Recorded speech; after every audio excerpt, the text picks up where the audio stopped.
1911 के दिल्ली दरबार के बारे में लिखा है, जहां जॉर्ज पंचम का कुछ महीने पहले राज्याभिषेक हुआ था।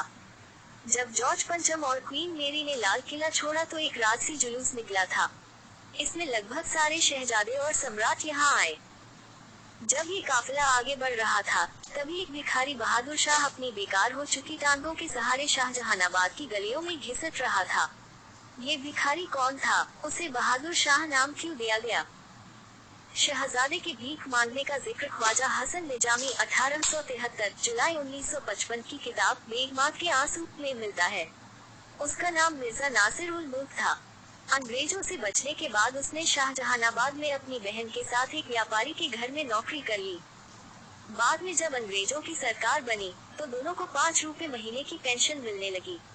तब उन्होंने नौकरी छोड़ दी। बाद में पेंशन भी बंद कर दी गई और वो कर्ज में डूब गए।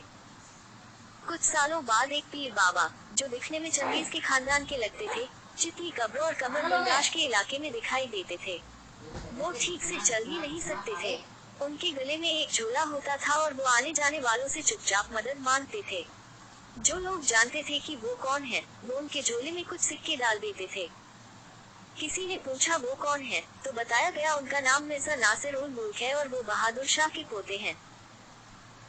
बहादुर शाह जफर की बेटी कुरैशिया बेगम का बेटा भी शाहजहानाबाद की गलियों में भीख मांग रहा था, जिसे एक समय साहिब आलम मिर्जा कमर सुल्तान बहादुर कहा जाता था। वो केवल रातों में निकलता था, क्योंकि दिन में जब उसे जानने वाले उसे देखते थे, तो उसे सलाम करते थे और उन्हें इस बात से शर्म आती थी।